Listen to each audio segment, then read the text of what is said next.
Control structure चालू था। हाँ, तो उसमें कंडीशनल स्ट्रक्चर हमारे कंडीशनल स्टेटमेंट हो गए थे पूरे, बराबर। उसमें if else ladder, nested if else and switch, ये हो गया था। फिर उससे ऊपर प्रोग्राम भी देखेंगे, लेकिन पहले अभी जो हुआ है सी का वो देख लेते हैं। और एक ओवरऑल हमारा प्रोग्राम या फिर स्ट्रक्चर क्लियर हो जाएगा, उसके बाद वो यूज करके हम प्रोग्राम भी देखेंगे कुछ। तो बेसिक प्रोग्राम भी आपके सी के हो जाएंगे, ठीक है। तो लूपिंग से, ठीक है, लूपिंग, ठीक है, लूपिंग से स्टार्ट करते हैं। अब लूपिंग में क्या क्या आएगा? First for loop, second while, and उसके बाद थर्ड डू व्हाइल, ठीक है। तो इतना सारा हम देखते हैं। तो जैसे सी में था, सेम यहां पर भी वैसे ही होगा। फॉर, पहले फॉर देखेंगे हम। फॉर का स्ट्रक्चर कैसा है? Suppose i equal to 0, i is less than 10 या फिर n, जो भी आपको लेना है, and i plus plus. Likewise structure होगा, ऐसे सी में भी था, ये सीपीपी में भी वैसा ही है, कोई चेंजेस नहीं है उसका, opening and closing curly bracket, ठीक है। तो इंस्टेड ऑफ, मैंने और भी बताया था आपको कि ये टाइप में भी दो दो आप वेरिएबल उसमें ले सकते हो। Means for i equal to 1, j equal to 0, i plus i is less than 10, comma. अब ये दोनों को सेपरेट करने के लिए कॉमा यूज करोगे आप, ठीक है। Means I J and I जे, बीच में सेमीकोलन, और इन दोनों के बीच में comma. Means I is less than 10, J is less then suppose 11, I plus plus comma J plus plus, likewise, ठीक है। तो ऐसे दो वेरिएबल आप यूज करके भी फॉर की लूप यूज कर सकते हो, ठीक है। ये रिवर्स में भी ले सकते हो आप। कैसे? I equal to 10, i is greater than 0 and i minus minus, ये ऐसे भी रिवर्स में भी ले सकते हो। और ये दोनों आप रिवर्स प्लस में भी ले सकते हो। मीन्स सपोज आई आप बढ़ा रहे हो एंड जे घटा रहे हो, वैसे भी कर सकते हो फॉर लूप में, ठीक है ना। तो ऐसे होता है आपका फॉर लूप। आपका आई जो है, सपोज आई फर्स्टली इनिशियली 10 है, तो 10 पूरे इस ब्लॉक में यूज होगा, और जब करली ब्रैकेट मिल जाएगा क्लोजिंग का, तो वो बढ़ जाएगा या फिर घट जाएगा। तो ये में भी यहाँ पे 10 है, तो प्लस प्लस में 11 होगा, या माइनस माइनस में वो 9 होगा। पहले 10 यूज किया जाएगा, ठीक है ना। ओके, तो ऐसे होगा आपका फॉर लूप। कुछ डाउट है? क्लियर? फॉर लूप ऐसे होगा आपका, ओके। तो नेक्स्ट होगा आपका व्हाइल। व्हाइल भी फॉर जैसा ही है, बस आपको क्या चेक करना पड़ता है लूपिंग में? एक तो इनिशियलाइजेशन, ठीक है, उसके बाद कंडीशन, एंड उसके बाद इंक्रीमेंट एंड डिक्रीमेंट। ये तीन चीजें आपको देखनी पड़ती है। फॉर में भी आप एक लाइन में लेते हो, व्हाइल में थोड़ा सा आगे पीछे है। तो व्हाइल के पहले आप यहाँ पे इनिशियलाइजेशन कर देते हो, suppose i equal to 1, i is less than 10, यहाँ पे आपको देना पड़ता है आई प्लस प्लस, बराबर। तो इनिशियलाइजेशन यहाँ पे हुआ, कंडीशन यहाँ पे चेक हुई, एंड इंक्रीमेंट यहाँ पे हुआ, ओके। तो ऐसे आपको देना पड़ता है। सेम आप उल्टा भी दे सकते हो, i equal to 10, i is greater than 0 and i minus minus, ऐसे भी व्हाइल में दे सकते हो, ओके। अब ये क्या है? एंट्री कंट्रोल स्टेटमेंट है, या फिर एंट्री करते समय आपको चेक करना पड़ता है। लेकिन डू व्हाइल में ऐसे नहीं होता है, वो एग्जिट कंट्रोल स्टेटमेंट ऐसे बोल सकते हो आप, बराबर। हाँ, तो यहाँ पे आप डायरेक्टली एंट्री कर सकते हो, लेकिन डू व्हाइल में व्हाइल में डायरेक्टली एंट्री नहीं हो सकती। यहाँ पे पहले कंडीशन चेक होती है, उसके बाद एंट्री होती है। कंडीशन ट्रू है तो ही ब्लॉक में जाएगा, यहाँ पे डायरेक्टली ब्लॉक में जाएगा, फिर कंडीशन चेक होगी। सपोज आई, इसको हम कैसे करेंगे? आई इक्वल टू 1, यहाँ पे व्हाइल, यहाँ पे आपको आई प्लस प्लस करना पड़ता है, while I is greater then, या फिर आई इज लेस देन 0, लाइकवाइज, या फिर कैसे।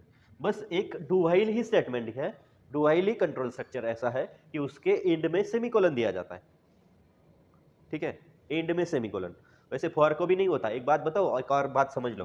For for i equal to 1, i is less than 10, i plus plus, ठीक है, ऐसे फॉर होता है आपका ना, बात समझ लो, ऐसे फॉर होता है। तो आपने सपोज यहाँ पे सेमीकोलन दिया, तो एरर तो आएगा नहीं।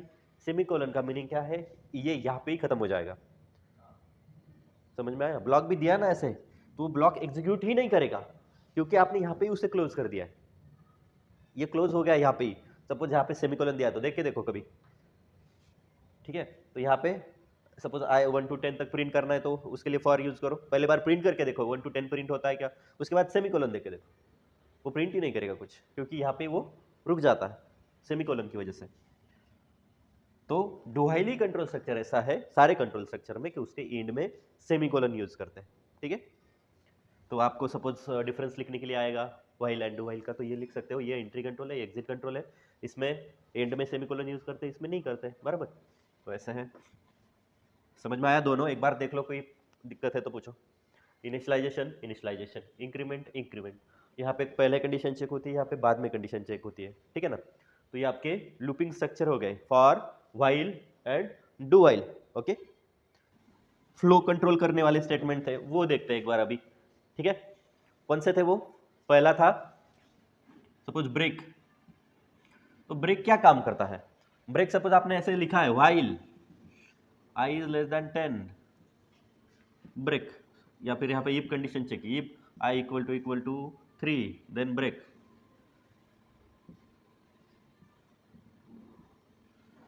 ठीक है, तो वो क्या कर देगा? कंडीशन चेक करेगा, ब्रेक कर देगा और फ्लो के बाहर आ जाएगा। समझ में आया?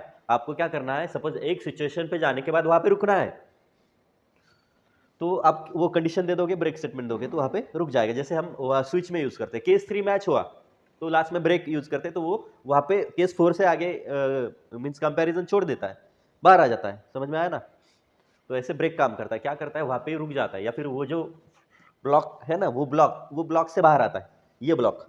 समझ में आया? जिसमें आपने ब्रेक दिया है वो ब्लॉक एग्जीक्यूशन छोड़ देता है, लूपिंग, और वो बाहर आ जाता है। ब्रेक का काम ये है, ठीक है। सेम कंटिन्यू करेगा, सॉरी उल्टा कंटिन्यू करेगा। कंटिन्यू क्या करता है?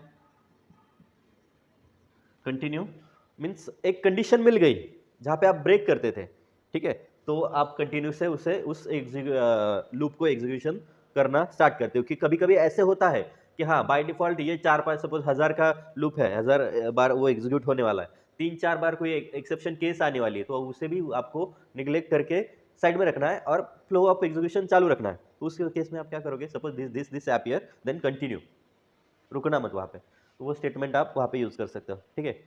हम प्रोग्रामेटिकली भी देखेंगे कैसे करना है। समझ में आया? ब्रेक एंड कंटिन्यू दोनों मीन्स एक दूसरे को उल्टे है, ठीक है। ये बोलता है रुको, ये बोलता है कंटिन्यू रखो, ठीक है।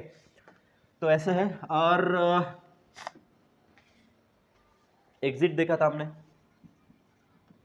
एग्जिट क्या करता है और ब्रेक, ये दोनों में क्या फर्क है?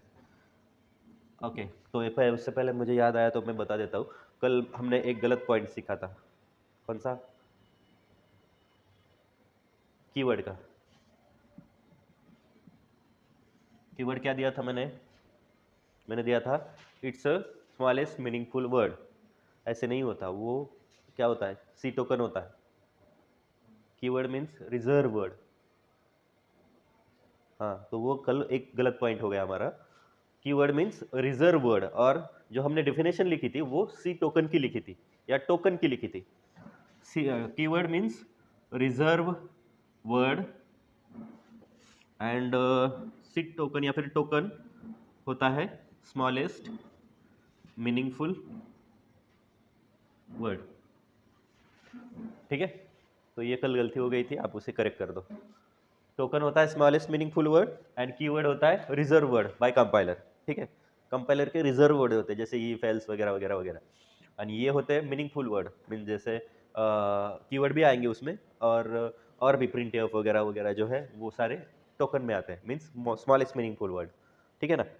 उतना करेक्ट कर लो।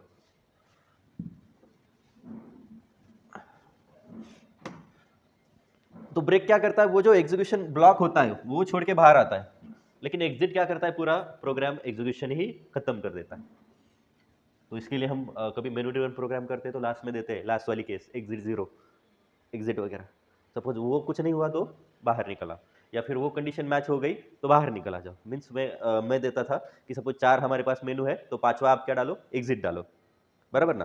तो एग्जिट क्या होगा, प्रोग्राम को रोक देगा, बाहर आ जाएगा। समझ में आया? तो वो होता है एग्जिट। ओके, समझ में आया एग्जिट? हाँ, okay. Go to, go to हमने देखा था। गो टू मीन्स कैसे होता है, एक जगह का फ्लो दूसरी जगह पे आपको ट्रांसफर करना होता है, ऐसे। तो एक कोलन आप कहाँ पे दे दोगे, दूसरे प्रोग्राम में एक लोकेशन पे, तो ये यहाँ से एग्जीक्यूशन जब आ जाएगा यहाँ तक, तो वो यहाँ से ये यहाँ पे जो जहाँ पर भी एक कोलन होगा वहाँ से एग्जीक्यूशन फिर स्टार्ट कर देगा, ठीक है। ये जेम स्टेटमेंट है, ठीक है। तो ये अभी नीड नहीं होती, लेकिन कभी एक दो बार आपको यूज़ करने पड़ सकते हैं। हमने तो आज तक कभी किया नहीं, मे बी, लेकिन ये ऐसे कंट्रोल होता है, ठीक है, जंप कंट्रोल स्टेटमेंट है, ठीक है। तो हमने कंडीशनल स्टेटमेंट देखे, लूपिंग देखे, एंड आप बोल सकते हो कि कंट्रोल स्टेटमेंट भी देखे, जंप कंट्रोल है, एग्जिट है, ब्रेक है, कंटिन्यू है, ये सारे स्टेटमेंट हमने कंट्रोल स्ट्रक्चर में देख लिए, ठीक है।